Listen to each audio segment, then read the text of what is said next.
What you think you know is only the beginning.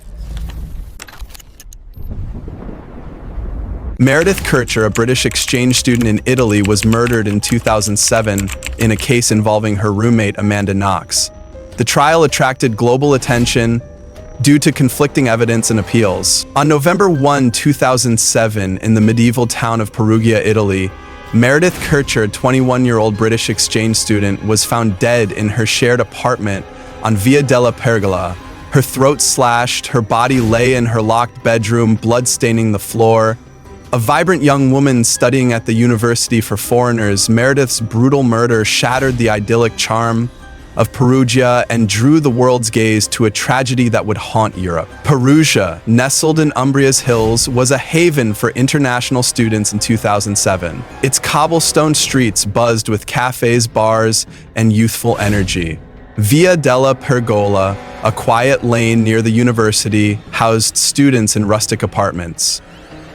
Meredith shared a ground floor flat with three others: Amanda Knox, a 20-year-old American, and two Italian women, Filomena Romanelli and Laura Mazzetti. The apartment, with tiled floors and wooden beams, felt cozy, safe. Meredith loved Perugia, her friend Sophie Purton told BBC News. Born in South London, Meredith was the youngest of four, daughter of Airline, a homemaker, and John, a journalist. Known as Mez to friends, she was warm, witty, loved salsa dancing, and dreamed of a career in European politics. She was full of life, Arline said, voice trembling, in a Telegraph interview. Meredith arrived in Perugia in August 2007 to study Italian and politics, embracing local life, working at a bar, exploring festivals. "I'm so happy," she emailed her mother. On October 31, Meredith attended a Halloween gathering with friends, wearing a casual outfit, laughing over pizza. She was herself joyful, Sophie recalled. She left around 9 p.m., walking home with a friend, parting near Via della Pergola. The next morning, November 2, Amanda Knox, returning from her boyfriend's place, noticed the front door ajar. "I thought it was odd," she later testified. In Meredith's locked room, blood seeped under the door, prompting a panicked call to police. Carabinieri arrived at 12:35 p.m., breaking into Meredith's room. Her body, partially covered by a duvet, bore signs of a violent struggle. "A horrific scene," Officer Antonio Curotolo said. The apartment showed no forced entry, but a window in Filomena's room was broken, glass scattered inside. Possible burglary, a detective noted.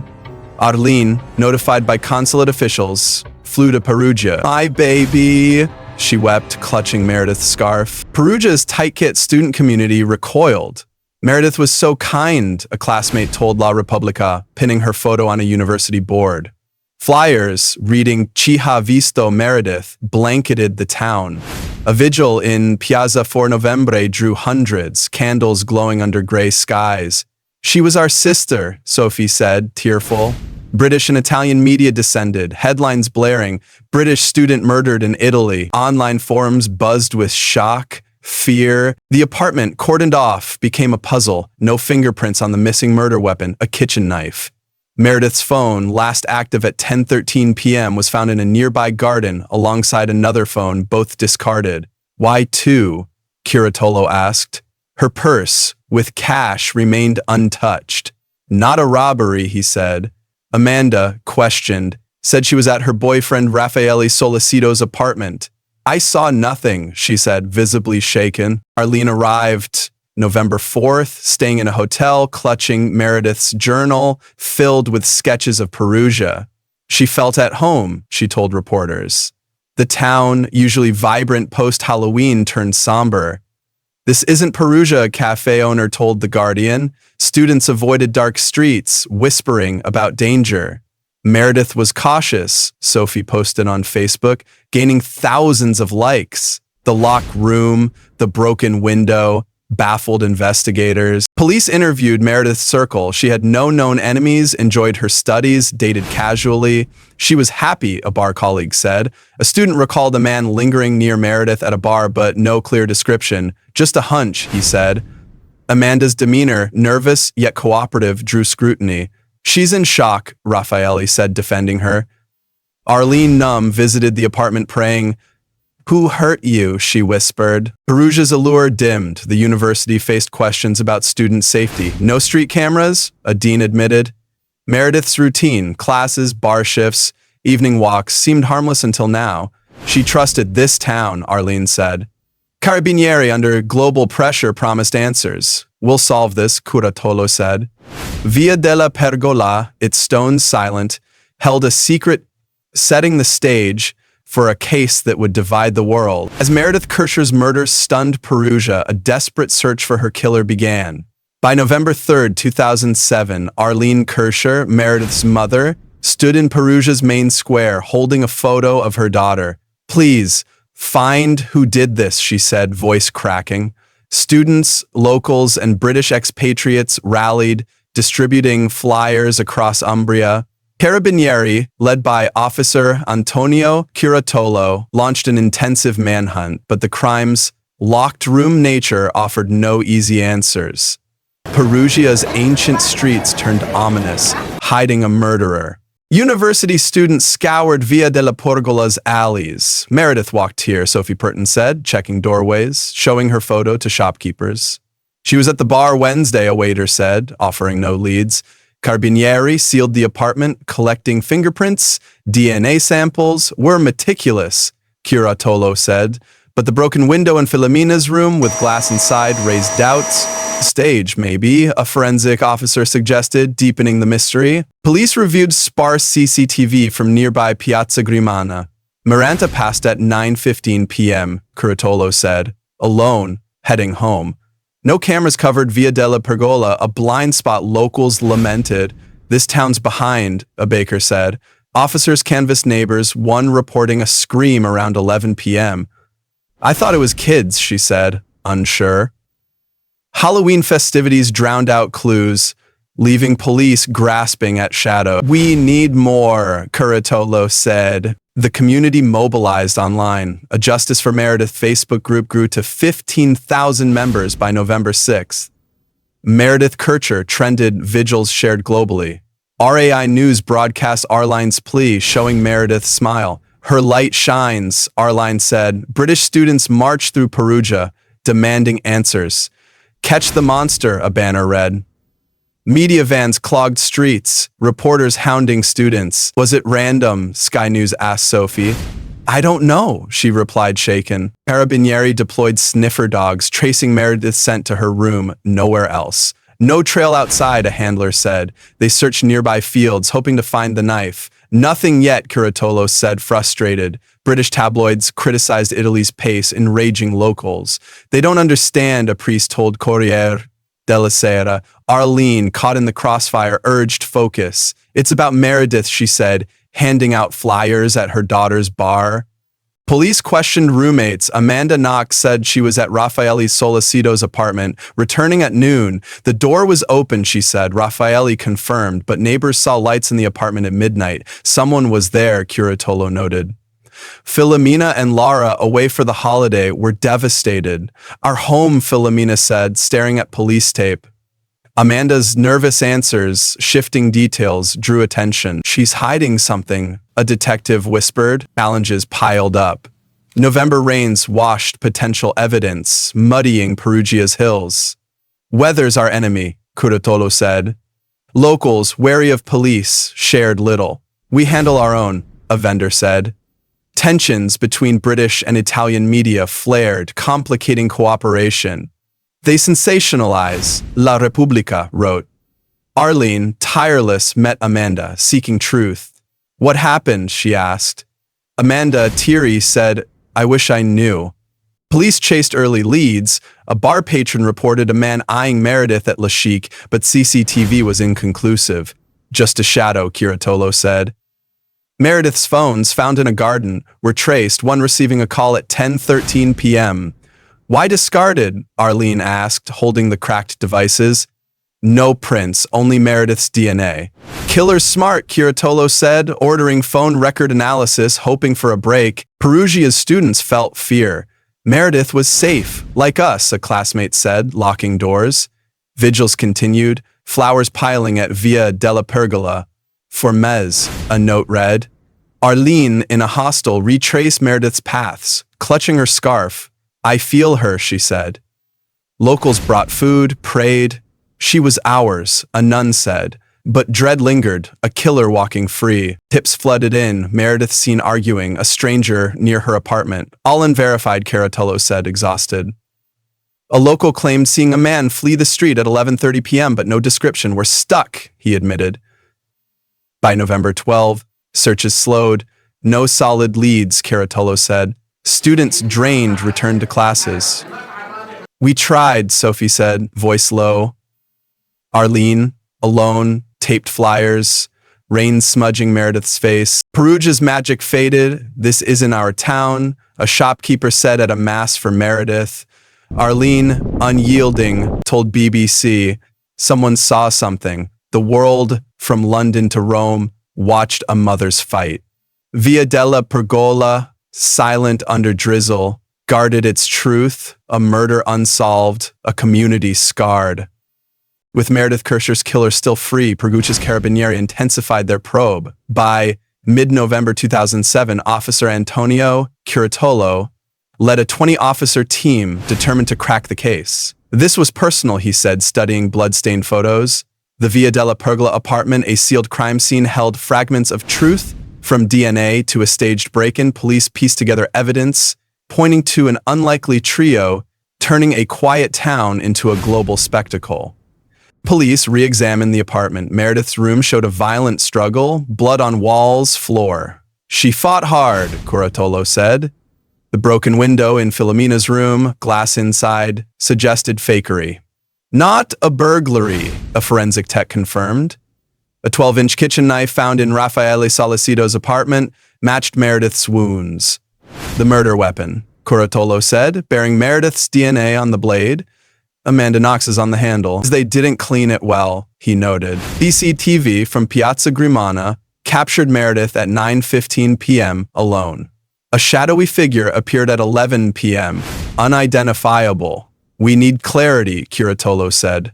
Neighbors reported a scream at 11 p.m., footsteps after. "Halloween masked it," a detective said. Police interviewed 40 students, finding no grudges against Meredith. "She was an angel," Sophie Purton said, but Caratolo sensed deception among roommates. Amanda Knox's statements wavered. She claimed being at Raffaele's, then admitted being home, hearing a scream. "I was confused," she said, pale.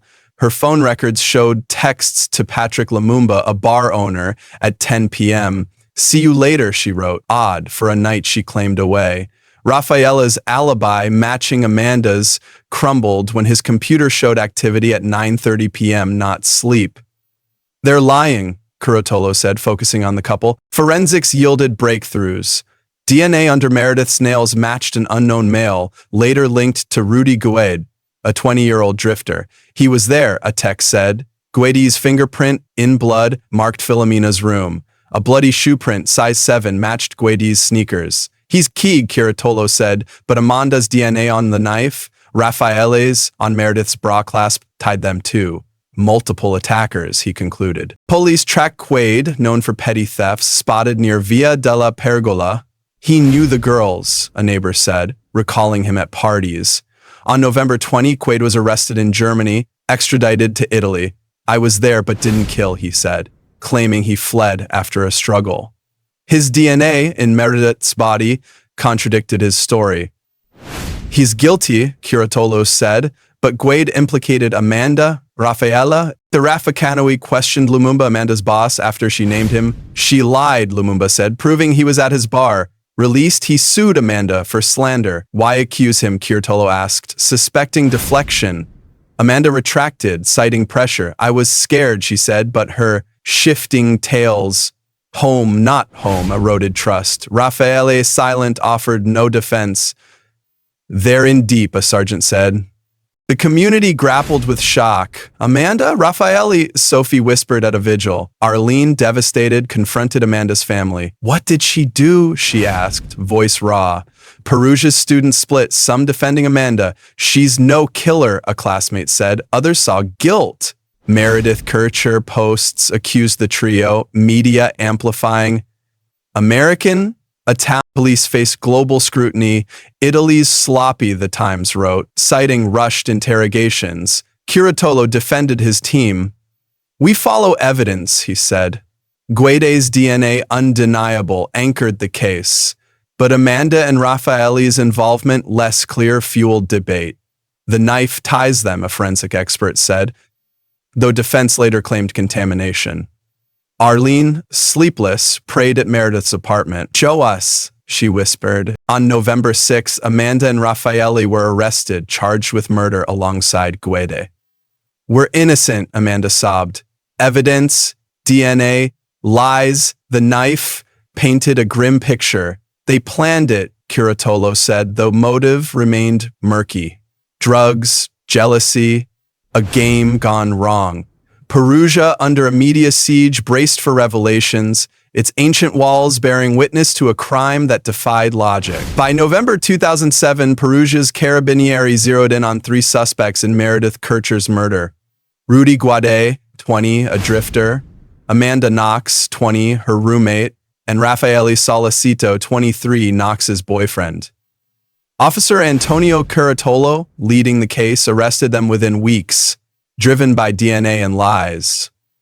"They're responsible," he said, cuffs snapping. The trial, a media circus, would divide nations, leaving Meredith's family grasping for justice in a case that lingered for years. Rudy Guade, born in Ivory Coast, raised in Perugia, had a record: break-ins, thefts. He was trouble, a bar owner said. His DNA, found in Meredith's body, on her purse, and in blood prints, placed him at the scene. "I didn't kill her," Guade said, claiming he fled after a botched robbery. Amanda Knox, a Seattle native studying in Perugia, and Raffaella, a computer science student, had clean records, but damning evidence. Their DNA on the knife, bra clasp, were innocent, Knox said, tearful. Arrests came swiftly. On November 6, Knox and Solicito were detained after inconsistent statements. "I heard a scream," Knox admitted, then retracted. Solicito's alibi, staying home, faltered with computer activity. Guade, caught in Germany, November 20, was extradited. "I saw Amanda," he said, implicating them.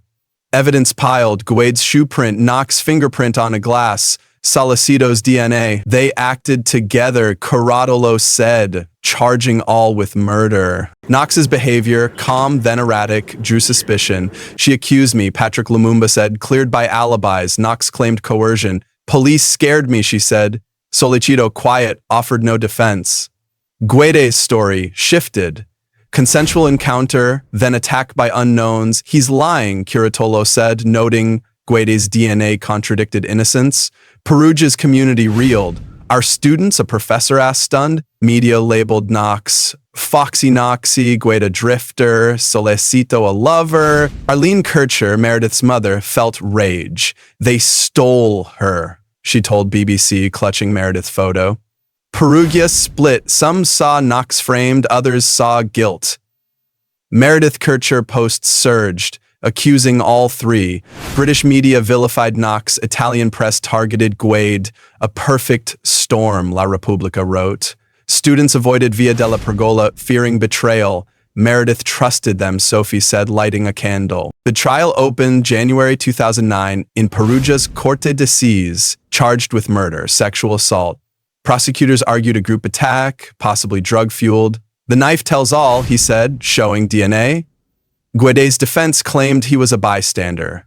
Knox and Solicito's teams cried contamination, police pressure.